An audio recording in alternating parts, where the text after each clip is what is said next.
தாய்மையின் துணிச்சல்.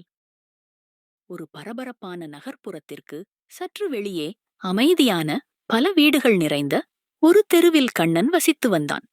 தன் அக்கா ராதாவுடன் அருகில் இருக்கும் பள்ளியில் படித்து வந்தான். ஒரு நாள் அவன் பள்ளிக்குச் செல்லும்போது ஒரு சிறிய கருப்பு நிற நாயை பார்த்தான். அது தன் தாயின் அருகில் நின்று கொண்டிருந்தது. கண்ணனுக்கு நாய்கள் என்றால் பயம். ஆனால் அந்த கருப்பு குட்டி நாயை பார்த்ததும் அவனுக்கு பிடித்திருந்தது.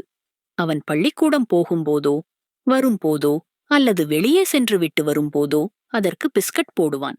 அதற்கு பிளாக்கி என்று பெயரிட்டு அதை பார்த்துக் கொண்டே இருப்பான். பிளாக்கியும் கண்ணனை பார்த்தால் வாலை ஆட்டிக்கொண்டு சுற்றி சுற்றி வரும். கண்ணன் வெளியே போகும்போது தெருமுனை வரை கூடவே செல்லும். சில நாட்களுக்குப் பிறகு பிளாக்கியின் தாயை காணவில்லை. பிளாக்கி மட்டும் அந்த தெருவின் ஒரு முனையில் இருந்து அடுத்த முனை வரை சுற்றி வரும். அந்த தெருவில் வசிப்பவர்களை நன்றாக தெரிந்து வைத்திருந்தது. அந்த தெருவிலேயே சுற்றி வந்து யார் வீட்டிலாவது உணவு வைத்தால் சாப்பிட்டுவிட்டு இரவு மட்டும் கண்ணன் வீட்டுக்கு எதிர்ப்புறமாக உள்ள மரத்தடியில் படுத்து உறங்கும். கண்ணன் பிளாக்கிக்கு தினந்தோறும் உணவும் நீரும் தன் வீட்டிற்கு வெளியே ஒரு சிறிய கிண்ணத்தில் வைப்பான். நாட்கள் மாதங்களாயின. பிளாக்கி இப்போது சற்று பெரிதாக வளர்ந்திருந்தது. பிளாக்கி பார்ப்பதற்கு சாதாரணமாக தோன்றினாலும் மிகவும் துணிச்சல் மிக்கவள். மழைக்காலம் ஆரம்பித்தது. அன்று மழை தூறிக்கொண்டிருந்தது. அவ்வப்போது பிளாக்கி சோர்வாக காணப்பட்டது.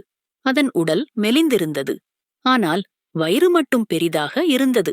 அதை பார்த்த கண்ணனின் தந்தை பிளாக்கி குட்டிகள் போடப் போவதை தெரிந்து கொண்டார். அதைச் சொன்னவுடன் கண்ணனும் ராதாவும் நாள் தவறாமல் அதற்கு உணவு கொடுத்தார்கள். அடிக்கடி பிளாக்கியை பார்த்துக் கொண்டார்கள். பிளாக்கையும் சில நாட்கள் இங்கு சாப்பிடும், சில நாட்கள் எங்கேயாவது சென்றுவிடும். ஒரு நாள் பிற்பகலில் கருமேகங்கள் சூழ்ந்தது. பலத்த காற்று வீசியது. புயல் மழை வருவதற்கான அறிகுறிகள் தென்பட்டன. மழை தூறல் ஆரம்பித்தது. கண்ணனும் ராதாவும் பள்ளிக்கூடத்தில் இருந்து வீட்டிற்கு திரும்பினர். முன்தினம்தான் பிளாக்கி குட்டிகளை ஈன்று இருந்தது. அது தன் குட்டிகளை அணைத்தவாறு படுத்திருந்தது. மழை பெய்யத் தொடங்கியது. பிளாக்கி அருகில் இருந்த ஒரு பழைய துணியை இழுத்து தன் குட்டிகளின் மீது போர்த்தியது. திடீரென்று மழை அதிகமாகத் தொடங்கியது. மழை நீர் சாலைகளில் ஓடத் தொடங்கியது. பிளாக்கி இருந்த இடத்தைச் சுற்றிலும் தண்ணீர் தேங்க ஆரம்பித்தது. குட்டிகளை சுற்றிலும் மழை நீர் சூழ ஆரம்பித்தது. பிளாக்கி தன் குட்டிகளை காப்பாற்ற சத்தமாக குலைக்க ஆரம்பித்தது. ஆனால் இடியின் சத்தத்திலும் மழையின் வேகத்திலும் யாருக்கும் அதன் சத்தம் கேட்கவில்லை. தன் குட்டிகளை எப்படியாவது காப்பாற்ற வேண்டும் என நினைத்த பிளாக்கி திடீரென்று கண்ணனின் வீட்டிற்கு முன் நின்று குலைக்க ஆரம்பித்தது. பிளாக்கியின் குரலை கேட்ட கண்ணன் அது மழைக்காக குலைக்கிறது என்று நினைத்து தன் வீட்டின் வாசல் கதவை திறந்து அதை உள்ளே வரச் சொன்னான். கண்ணனை பார்த்தவுடன் பிளாக்கி 4 கால் பாய்ச்சலில் ஓடிச் சென்றது. ஒரு குட்டியை தன் வாயில் கவ்விக்கொண்டு வந்தது. அதை பார்த்த கண்ணன் தன் தந்தையை அழைக்க இருவரும் சென்று பார்த்தபோது சிறிய குட்டிகள் மழையில் நனைந்தபடி இருந்தன. அதற்குள் ராதாவும் ஒரு அட்டை பெட்டியை கொண்டு வர மூவரும் சேர்ந்து குட்டிகளை அதனுள் பத்திரமாக வைத்தனர்.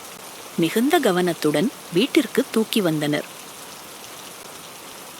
பிளாக்கி தன் குட்டிகளை சுற்றி சுற்றி வந்து அவற்றை எழுப்ப துடித்தது. பிளாக்கி தன் நாக்கால் அவற்றை தடவி எழுப்ப முற்பட்டது. பின் குட்டிகளை முழுவதுமாக அணைத்துக்கொண்டு சுருண்டு படுத்தது. அதன் கண்களில் நீர் வடிந்தது. அவளுடைய உடலின் கதகதப்பு குளிர்ந்த காற்றை தடுத்தது. அவளுடைய இதயத் துடிப்பின் ஓசையில் குட்டிகள் மெதுவாக கண்களை திறந்து தன் தாயுடன் ஒட்டிக்கொண்டு பால் குடிக்க ஆரம்பித்தது. பிளாக்கி தன் குட்டிகளை அணைத்துக் கொண்டு படுத்தது. மழை சற்று ஓய்ந்தது. குட்டிகளிடம் அசைவை கண்டதும் கண்ணனும் ராதாவும் சந்தோஷப்பட்டார்கள். கண்ணனின் தந்தையும் மிகுந்த மகிழ்ச்சி அடைந்தார். இப்பொழுது பிளாக்கி களைப்பாக இருந்தாலும் தன் குட்டிகளை காப்பாற்றிய நிம்மதியில் அமைதியாக இருந்தது. ஆனாலும் அதன் கண்களில் நீர் வழிந்து கொண்டே இருந்தது. பிளாக்கி சின்னஞ்சிறு மிருகமாக இருந்தாலும் கடுமையான புயல் மழையை எதிர்கொண்டு துணிச்சலுடன் மீண்டும் மீண்டும் முயற்சி செய்து தன் குட்டிகளை காப்பாற்றியது கண்ணனுக்கும் ராதாவுக்கும் மிகுந்த வியப்பை அளித்தது. நம்பிக்கையுடனும் விடாமுயற்சியுடன் செய்யப்படும் முயற்சிகள் மிகப்பெரிய சவால்களையும் வெல்லும் என்பதை பிளாக்கியின் தாய்மை நமக்கு உணர்த்துகிறது, என்றார் கண்ணனின் தந்தை.